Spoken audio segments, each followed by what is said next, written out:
Good morning everyone. Basa tayo na ating KJV Bible Daily Reading Plan.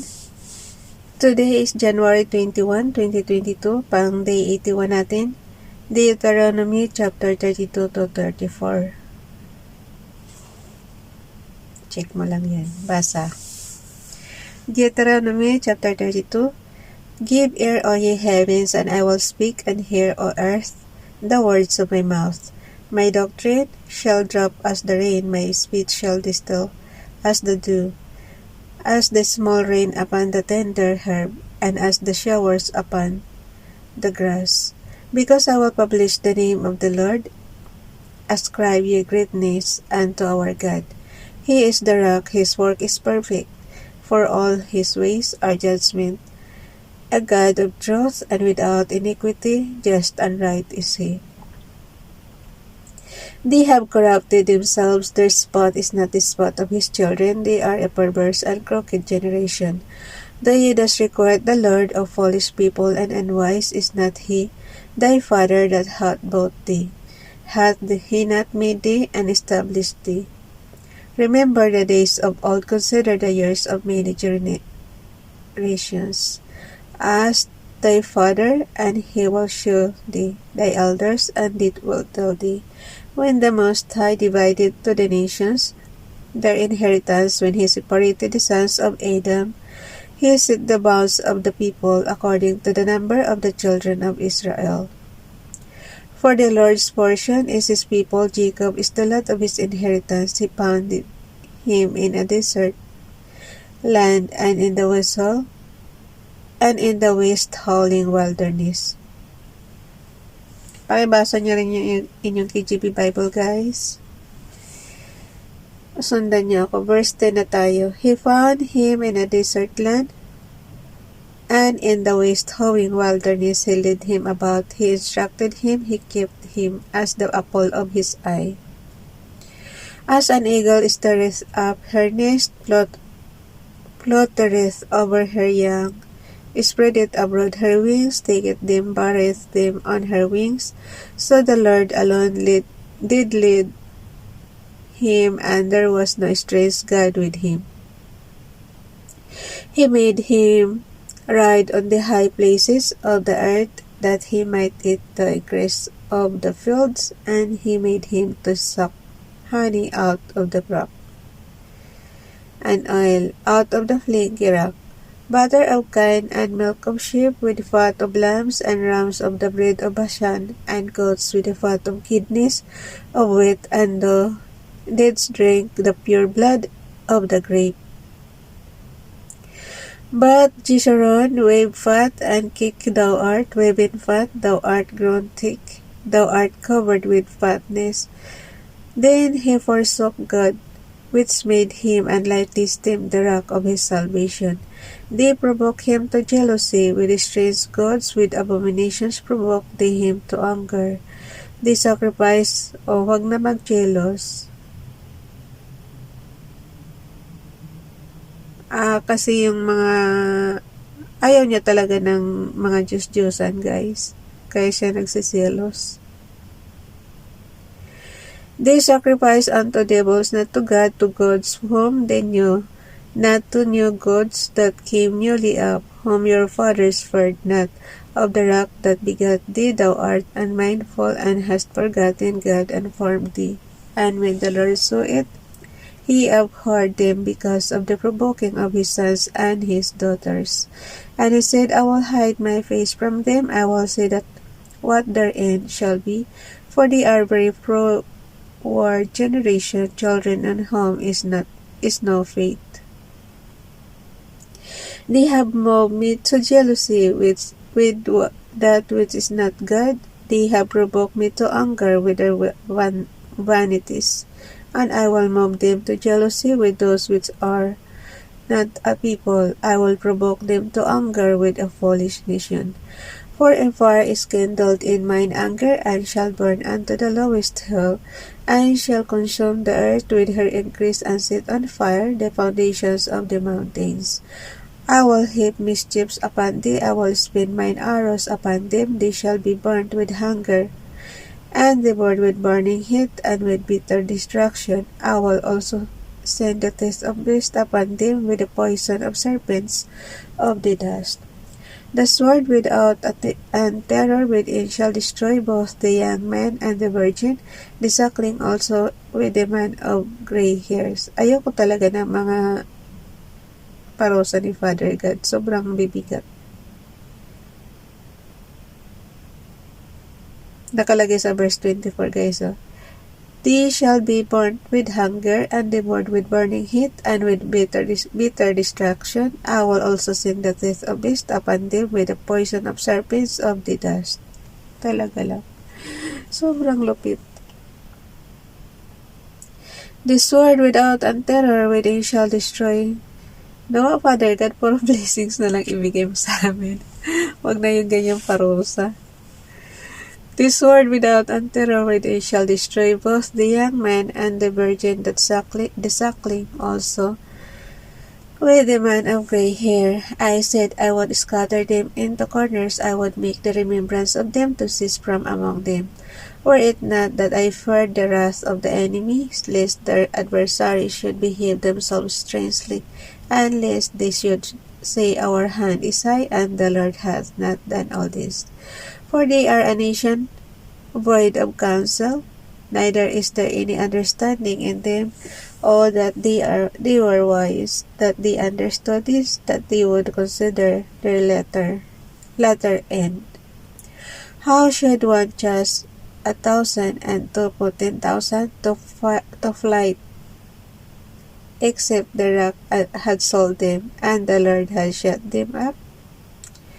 For the rock is not as our rock, even our enemies themselves being judges, for their vine is of the vine of Sodom, and of the poles of Gomorrah. Their grapes are grapes of gall, their clusters are bitter. Their wine is the poison of dragon, and the cruel venom of asps. Is not this laid up in a store with me, and sealed up among my treasures? To me belongeth vengeance and recompense, their foot shall slide in due time. For the day of their calamity is at hand, and the things that shall come upon them make haste. For the Lord shall judge his people, and repent himself for his servants, when he seeth that their power is gone, and there is none shut up or left. And he shall say, Where are their gods, the rock in whom they trusted, with which did eat the fat of their sacrifices, and drank the wine of the drink of offerings? Let them rise up and help you and be your protection.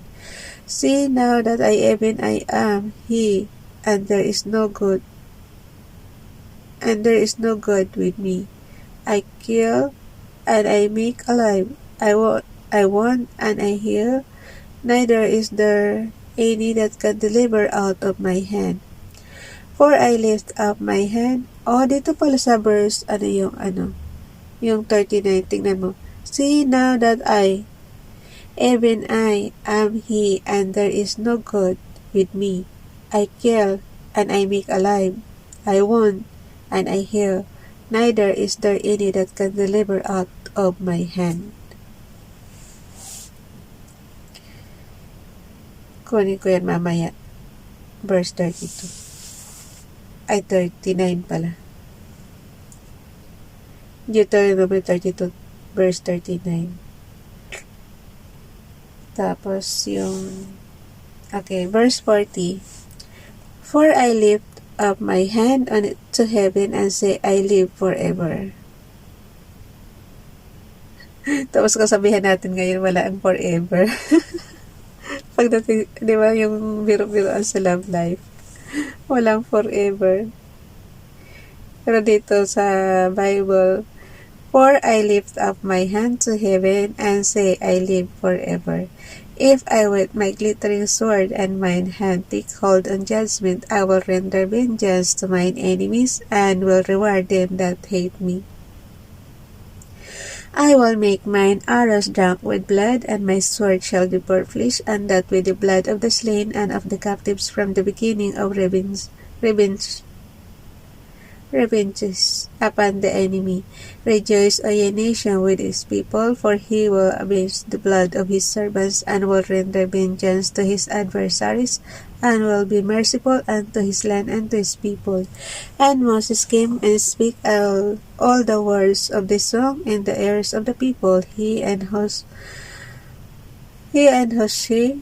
the son of Nun.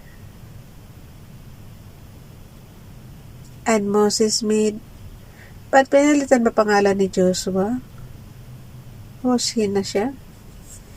Tingnan mo guys. And Moses came and spake all the words of this song in the ears of the people, he and Hoshi, the son of Nun. Kasi si Joshua, diba son of Nun yan?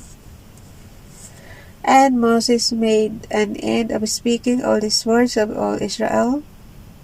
And he said unto them, set your hearts unto all the words which I testify among you this day, which ye shall command your children to observe to do, all the words of this law. For it is not a vain thing for you, because it is your life, and through this thing ye shall prolong your days in the land whither ye go over Jordan to possess it. And the Lord spake unto Moses that selfsame day, saying, get thee up into this mountain Abarim, and to Mount Nebo, which is in the land of Moab, that is over against Jericho, and behold the land of Canaan, which I gave unto the children of Israel for possession. And die in the mount whither thou goest up, and be gathered unto thy people as Aaron thy brother died in Mount Hor, and was gathered unto his people. Because she trespassed against me among the children of Israel, at the waters of Meribah Kadesh in the wilderness of Zin, because she sanctified me not in the midst of the children of Israel, yet thou shalt see the land before thee, but thou shalt not go thither, unto the land which I gave the children of Israel. Kaya nga guys, siguro yung mga nakapunta lang talaga sa promised land, yung ano na lang, yung sila Joshua na lang yun. Pero Hoshi ang nakapangalan doon, di ba? Okay, dito na tayo sa Deuteronomy 33. Kasi nga namatay si Aaron, namatay si Moses. Hindi sila nakapunta doon sa sa promised land, Canaan. Deuteronomy chapter 33. And this is the blessing wherewith Moses, the man of God, blessed the children of Israel before his death.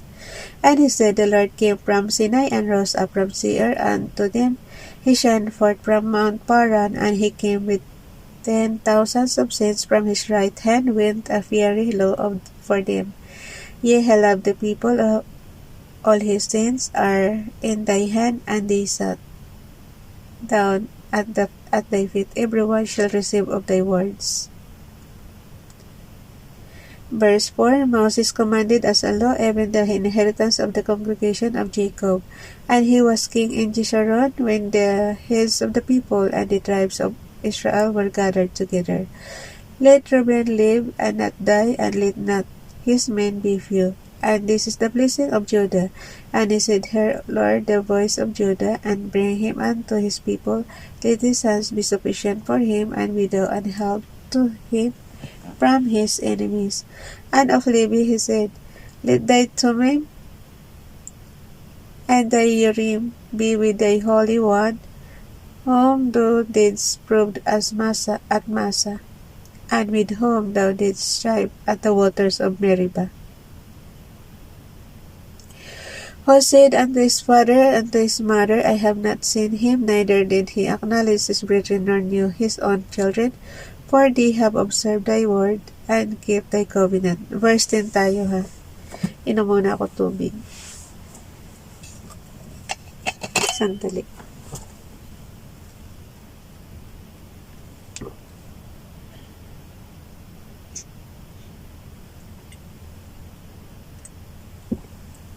Ang init. Ang init. Sobra. Verse 10.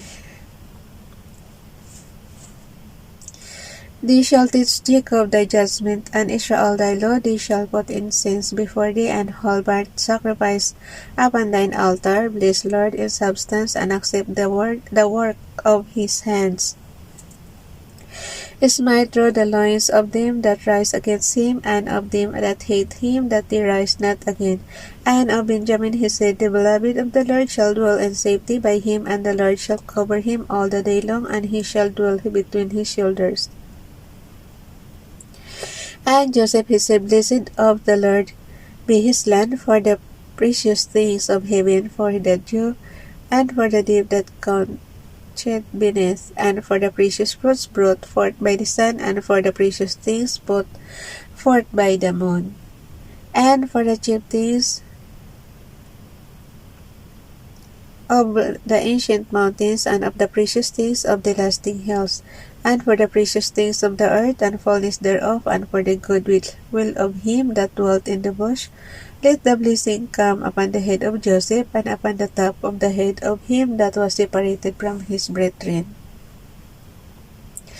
Verse 17, His glory is like the firstling of his bullock, and his horns are like the horns of unicorns. With him he shall push the people together, the ends of the earth, and they are the 10,000s of Ephraim, and they are the thousands of Manasseh. And Zebulun, he said, Rejoice, Zebulun, in thy going out, and Issachar, in thy tents. They shall call the people unto the mountain, there they shall offer sacrifices of righteousness, for they shall suck of the abundance of the seas, and treasures hid in the sand. And of God he said, Blessed be he that enlargeth God. He dwelleth as lion, and teareth the arm with the crown of the head. And he provided the first part of himself, because there in a portion of the lawgiver was he seated, and he came with the heads of the people. He executed the justice of the Lord, and his judgments with Israel. And of Dan he said, Dan is a lion's whelp, he shall leap from Bashan.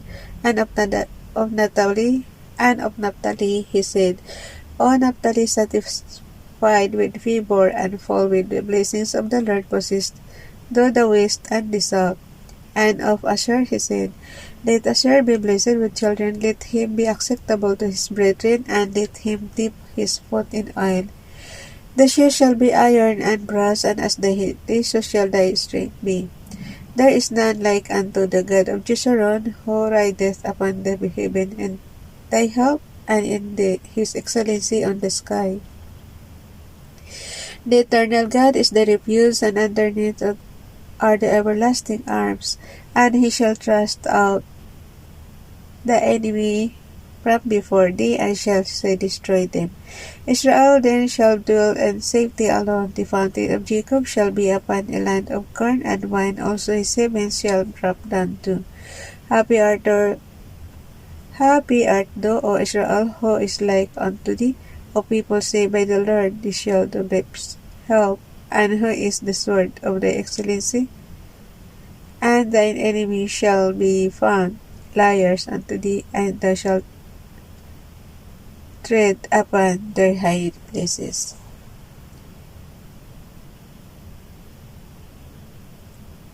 Deuteronomy chapter 34. Inom ulit muna tayo tubig. Maiksi lang naman yan. Bago natin umpisahan.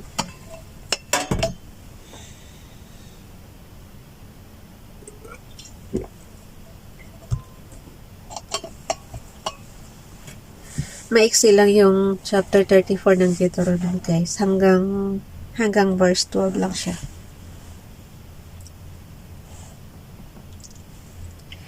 And Moses went up from the plains of Moab unto the mountains of Nebo, to the top of Pisgah, that is over against Jericho. And the Lord showed him all the land of Gilead unto Dan, and all Naphtali, and the land of Ephraim and Manasseh, and all the land of Judah unto the utmost sea, and the south, and the plain of the valley of Jericho, the city of palm trees, unto Zoar. And the Lord said unto him, This is the land which I swore unto Abraham, unto Isaac, and unto Jacob, saying, I will give it unto thy seed. I have caused thee to see it with thine eyes, but thou shalt not go over thither. So Moses the servant of the Lord died there in the land of Moab, according to the word of the Lord. And he buried him in a valley in the land of Moab over against Beth-peor, but no man knoweth of his skull, but no man knoweth of his sepulchre unto this day. And Moses was 120 years old when he died. His eye was not dim, nor his natural force abated. And the children of Israel wept of Moses in the plains of Moab 30 days, so the days of weeping and mourning for Moses were ended. And Joshua, the son of Nun, so iba yung Hosea kanina binasa natin, guys. Kasi dito sa verse 9, And Joshua the son of Nun was full of the spirit of wisdom, for Moses has laid his hands upon him, and the children of Israel hearkened unto him, and did as the Lord commanded Moses. And there arose not a prophet since in Israel like unto Moses, whom the Lord knew face to face. So, ibig sabihin si Moses lang talaga nakakapag face to face kay Father God. Wala nang iba. Sa verse 10, guys, And there arose not a prophet since in Israel like unto Moses, whom the Lord knew face to face. In all the signs and the wonders which the Lord sent him to do in the land of Egypt, to Pharaoh, and to all his servants, and to all his land, and in all that the mighty hand, and in all the great terror which Moses showed in the sight of all Israel. So yun. Bye everyone. God bless. Good morning. May karugtong pa pala yung yung daily reading plan natin. January 21, 2022, day 81 natin. Pala siya? Deuteronomy chapter 32 to 34, tapos Psalms 91. So, hindi natin nabasa yung Psalms 91, kaya idugtong natin. Check natin yung Psalms 91. So, maiksi lang naman. He that dwelleth in the secret place of the Most High. Basahin niyo yung Psalms 91 niyo, ha. He that dwelleth in the secret place of the Most High shall abide under the shadow of the Almighty. I will say of the Lord, He is my refuge and my fortress. My God is Him. My God, in Him will I trust. Surely He shall deliver thee from the snare of the fowler, and from the noisome pestilence. He shall cover thee with His feathers, and under His wings shalt thou trust. His truth shall be thy shield and buckler. Thou shalt not be afraid for the terror by night, nor for the arrow that flieth by day, nor for the pestilence that walketh in darkness, nor for destruction that wasteth at noonday. 1,000 shall fall at thy side, and 10,000 at thy right hand, but it shall not come nigh thee. Only with thine eyes that shalt thou behold and see the reward of the wicked. Because thou hast made the Lord, which is my refuge, even the Most High, thy habitation, there shall no evil befall thee, neither shall any plague come nigh thy dwelling. For He shall give His angels charge over thee, to keep thee in all thy ways. They shall keep thee up in their hands, lest thou dash thy foot against a stone.